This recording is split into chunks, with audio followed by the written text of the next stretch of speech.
This is Eric and AJ on the Lawnspiracy.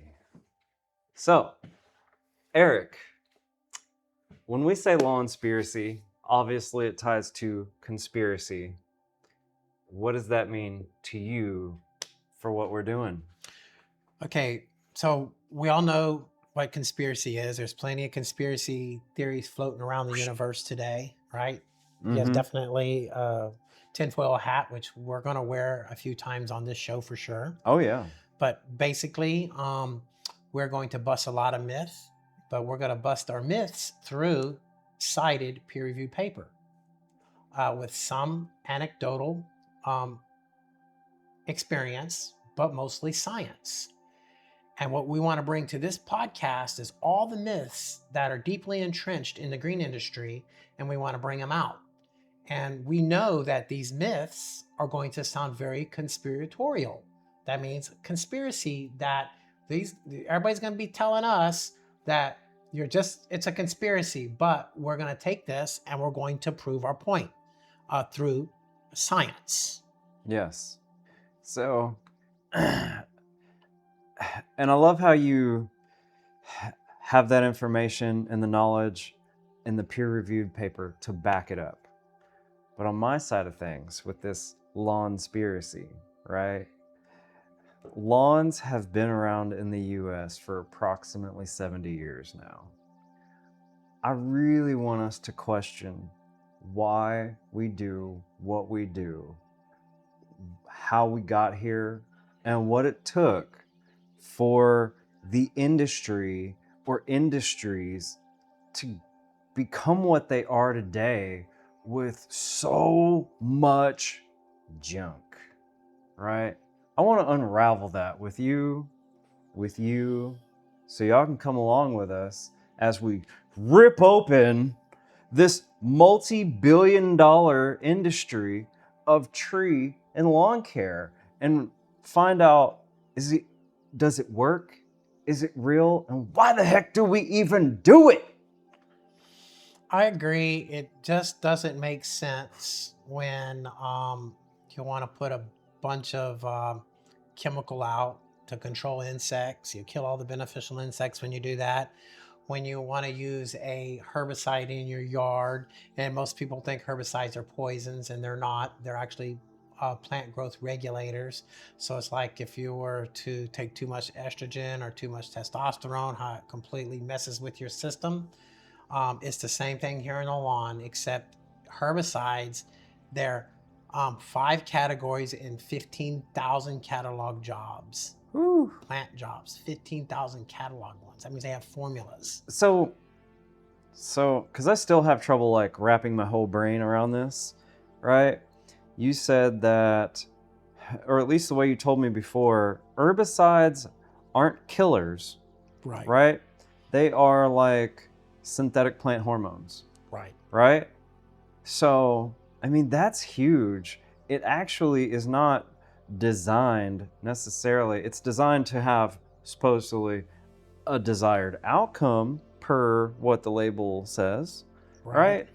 But it's not like, it's not pulling the trigger on a gun to kill it. Right. It's actually, and this is how I understand it, it's designed to often be an inhibitor or to prevent something, a mechanism turn some happen in jobs the plant. off. Yes. Right. Right. Like I know, very popular herbicide is, from what I understand, designed as a desiccant and prevents it from uptaking nutrients, right? And that's what is supposed to kill the plant. Now, plants are like people in a sense, is that they are very resilient.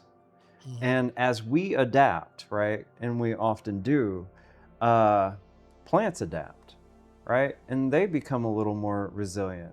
And as we adapt and plants adapt, what are you supposed to do with the herbicide? Well, something very... What? Sorry, I didn't mean to step on you. Something very interesting, that if a homeowner can buy a product with an active ingredient in a fraction of a percent, Uh-huh. or maybe 1 or 2%, and the certified professional can buy it upwards of 75 to 80, 50 to 75 to 80%. What is that telling you that these chemical companies think that the homeowners have the ability to be able to do? I'm gonna say read instructions, but Right. They can't follow instructions. Most people sorry, can't. guys. Most people can't. That's why the number is really low. And I'm But guilty of that too. Just so But you know. the crazy thing about it is that low number, it's like when you do an allergy test and you give somebody a little tiny piece of peanut over a period of time. Now you grow a resistance to that peanut allergy. Well, it's the same thing with these hormones. If it's down less than 1% of the actual active ingredient and you put it out in the way you're not supposed to put it out, now you're growing herbicide resistant weeds. And it's really hard to control the weeds. So there's a lot involved in that that's so complex that your average homeowner, unless they have an education in it, really is just flying by the seat of their pants. And that's why that those numbers are so low on the active ingredient side. So there's that, right? And based on what you said, it becomes resistant. You need more and more.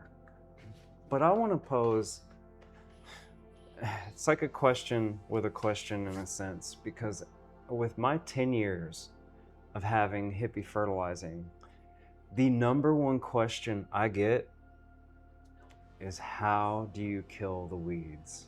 And I want to kind of start to rip open, why is that people's overarching question? And as we rip open that, I also want to lead you, go with this, is that let's help shift that question to a new question. Do you want to kill the weeds, or do you want amazing turf? Right? Do you want a healthy lawn and landscape and trees? So let's dive into, why do people in 10 years always ask how to kill the weeds when they should be asking, how do I build a healthier lawn? Because based on the questions that you ask, you get completely different answers, wouldn't you say? Yes, and that's what makes the green industry, at least in Texas, the Wild West, because there's no consensus, there's no rules or laws other than what the TDA can do for you to try to get a general consensus. The point is it's very complicated on every single herbicide, ant product, insecticide product. They all have nuances on how they're going to work the best.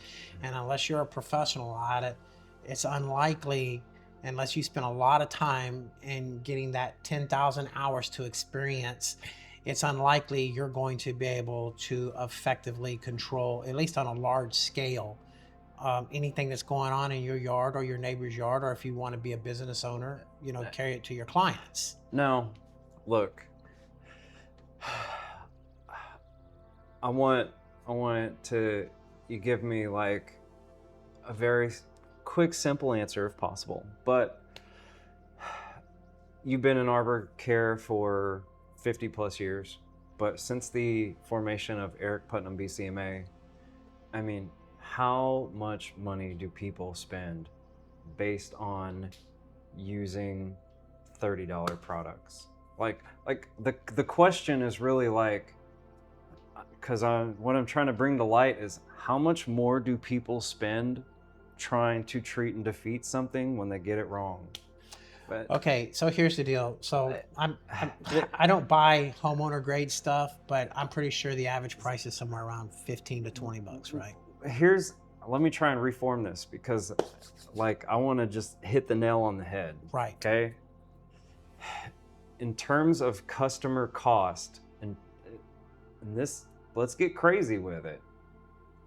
According to some numbers that I see, people are actually spending millions of dollars from making mistakes.